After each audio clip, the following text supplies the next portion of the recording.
interrompre. Shalom mes bien-aimés, shalom. Que Dieu vous bénisse. Bon, je viens pour vous annoncer la prédication de la seconde venue.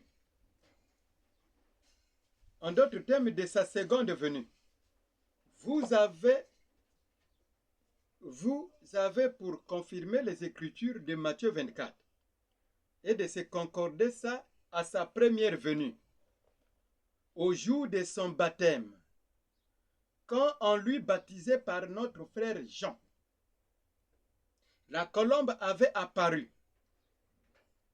Puis par là, celui-ci est mon fils bien-aimé, en lui j'ai mis toute mon affection, écoutez-le. La seconde venue, ça doit se répéter de la même manière. Pour se concorder,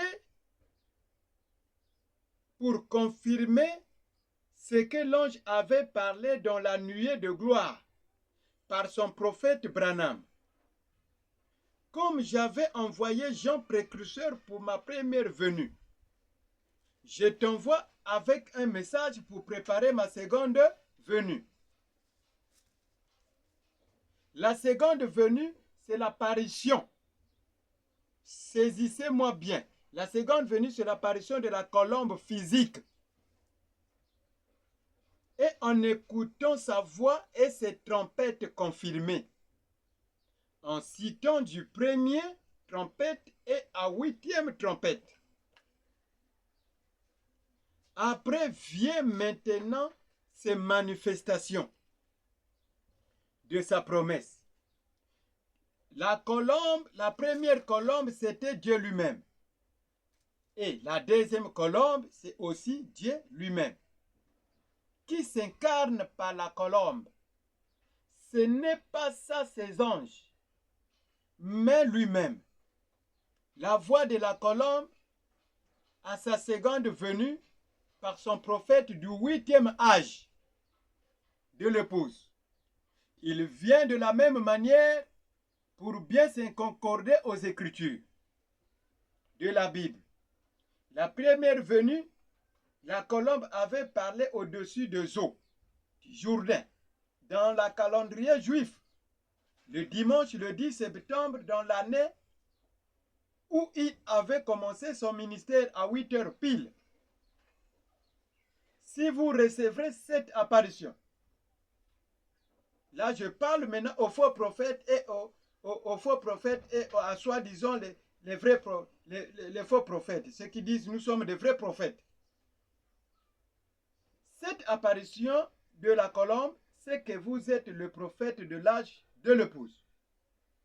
Vous êtes son témoin fidèle.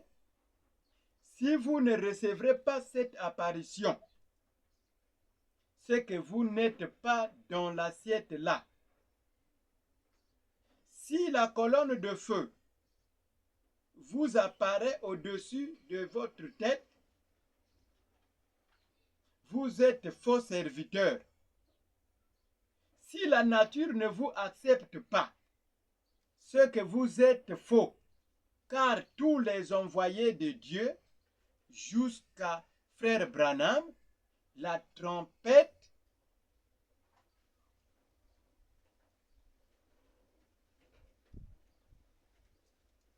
de la colombe ne fait pas 3 mois.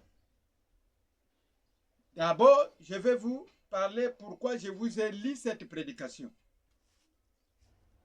On parlait de la commission. Jésus-Christ avait reçu la commission par la voix de la colombe au jour du baptême.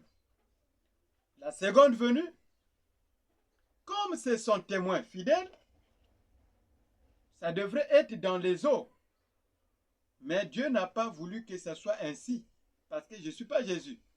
Je suis son serviteur fidèle.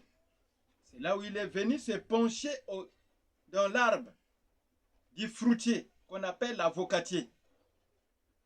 C'est là où il commençait maintenant à me commissionner, en citant les prophètes. Et il vient me citer, et il me dit que celui-ci est mon fils bien-aimé, En lui, j'ai mis toute mon affection, écoutez-le.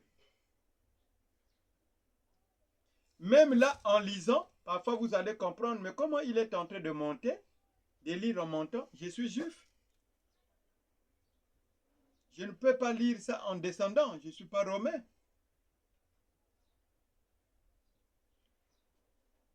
C'est là où vous allez comprendre les faux prophètes et celui que Dieu a envoyé. Merci d'avoir entendu cette prédication. Mais je vous ai annoncé cette prédication. C'est une prédication, mais ça sera détaillé partie par partie. Vous voyez? Jésus-Christ était baptisé, c'était aussi le 10. Le 10 septembre dans l'année où il avait commencé son ministère à 8h pile. Il vient de la même manière. Mais l'eau n'était pas. Parce que je ne suis pas... Si le frère Branham était en vie, peut-être c'est lui qui devrait me baptiser dans l'eau. Mais comme Dieu n'avait pas planifié cet plan, c'est pour cela, il fallait qu'il quitte d'abord la scène et moi, je reviens. Il fallait que Dieu vienne de lui-même. Il est venu me commissionner. Maintenant, recevrez cette prédication que tout, je vous ai parlé, je vais vous prêcher, je vais vous montrer maintenant, enseigner les prédications. Jusqu'au point où vous allez découvrir qui Dieu a choisi dans cet âge final. Ça, c'est le livre que je suis en train d'ouvrir. Le livre de la révélation du 7 tonnerres. Le livre là, la révélation du 7e sceau et des 7 tonnerres. Selon auteur Malonga André. Introduction. Toutes les vertus sont à recevoir obligatoirement pour participer à l'enlèvement de l'Église. Ce sont des vertus obligatoirement à accéder. La révélation au temps du soir dans l'âge de l'épouse. Donc c'est inévitable. Vous devrez passer par là. Sans passer par là, on doit vivre les mêmes histoires de Sodome et de Noé. Amen.